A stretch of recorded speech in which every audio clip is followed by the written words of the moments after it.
43번째 토라 포션 마토트 마세이. 민수기 32장 2절에서 36장 13절 말씀, 예레미야 2장 4절에서 8절 말씀, 3장 4절 말씀, 4장 1절에서 2절 말씀, 빌립보서 2장 1절에서 16절 말씀, 요한일서 1장 5절에서 2장 6절 말씀입니다. 이번 주 토라 포션은 민수기의 마지막 장까지 다룹니다. 이스라엘 백성의 광야 여정이 마무리되는 과정입니다. 핵심 내용은 서원과 맹세의 책임에 대한 것입니다. 사람이 주께 서원했을 때는 반드시 그것을 지켜야 합니다. 미디안과의 전쟁에서 이스라엘은 승리하고 발람은 죽임을 당합니다. 그리고 전리품의 공정한 분배에 대해 나옵니다. 르우벤, 갓, 므낫세 반지파가 모세에게 요청합니다. 그들은 요단 동편 땅에 정착하고 싶다고 말합니다. 그렇게 하기 위해서는 먼저 이 지파들이 가나안 정복 전쟁에서 앞장서야 합니다. 이번 토라 포션의 내용 중에 서원과 맹세에 대해 자세히 다루어 보겠습니다. 서원은 히브리어로 네데르입니다. 주로 하나님과의 관계에서 자발적으로 하는 약속입니다. 맹세는 히브리어로 셰부아로 서원과는 다른 의미를 갖고 있습니다. 타인과의 관계에서 진실을 보장하는 말이며 법정에서 증언할 때 사용합니다. 그러므로 10계명에 거짓말하지 말라는 명령은 맹세에 해당합니다. 이웃에 대해 거짓으로 증거하지 말라는 뜻입니다. 민수기 30장 2절 말씀입니다. 사람이 주께 서원하였거나 결심하고 서약하였으면 깨뜨리지 말고 그가 입으로 말한 대로 다 이행할 것이니라. 신명기 6장 13절 말씀입니다. 네 하나님 주를 경외하며 그를 섬기며 그의 이름으로 맹세할 것이니라. 하지만 신약의 산상수훈에서 예수와께서는 맹세하지 말라고 하십니다. 구약과 신약이 대립하는 것처럼 보입니다. 우리의 생각에는 모순되는 것 같습니다. 하지만 이는 우리가 히브리적 배경과 역사를 알지 못하기 때문입니다. 예수와 당시에 유대 지도자들은 어떤 맹세는 지켜야 하고 어떤 맹세는 안 지켜도 된다고 가르쳤습니다. 예를 들어 종교 지도자들은 이렇게 가르쳤습니다. 하늘로 맹세하면 안 지켜도 되지만 하나님의 이름으로 하면 반드시 지켜야 한다. 성전으로 하는 맹세는 가볍고 성전의 금으로 맹세하면 무겁다. 이처럼 기준이 애매합니다. 이스라엘은 하나님의 백성으로서 율법을 지켜야 한다는 정신을 가지고 있습니다. 그러므로 출애굽기 20장 7절 말씀에 입각하여 네 하나님 주의 이름을 망령되이 부르지 말라는 주의 말씀을 지키려고 노력했습니다.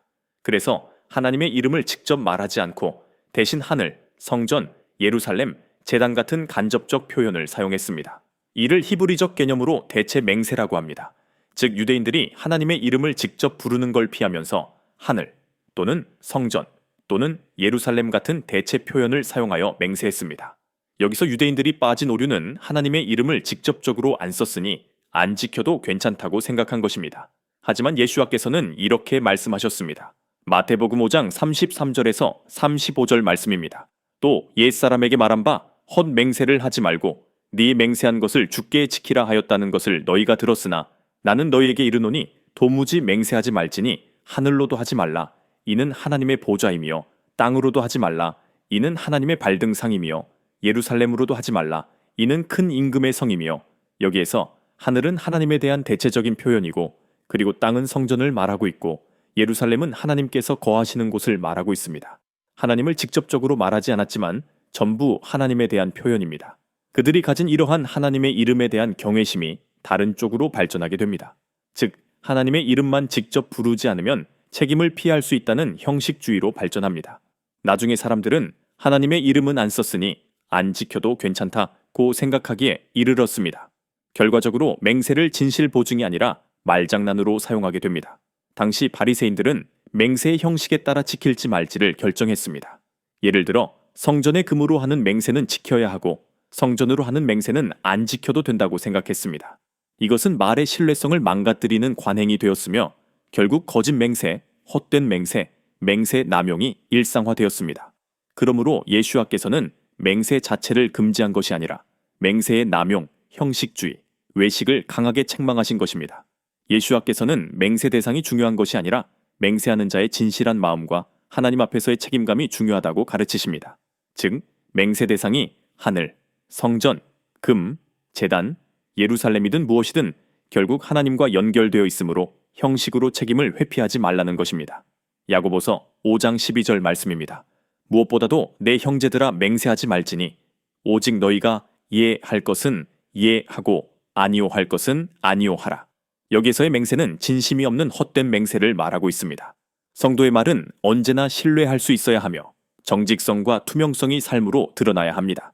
결론적으로 예수와께서는 구약의 말씀에 반대하여 맹세하지 말라고 가르치신 것이 아닙니다. 그분은 맹세 자체가 아니라 그 당시 만연하던 맹세의 남용과 거짓된 위선을 금지하신 것입니다. 그러므로 예수와를 주님을 모시고 살아가는 우리는 언제나 하나님 앞에서 진실된 마음으로 예 또는 아니오라고 말함으로 우리의 진실의 무게를 증명하는 삶을 살아야 합니다.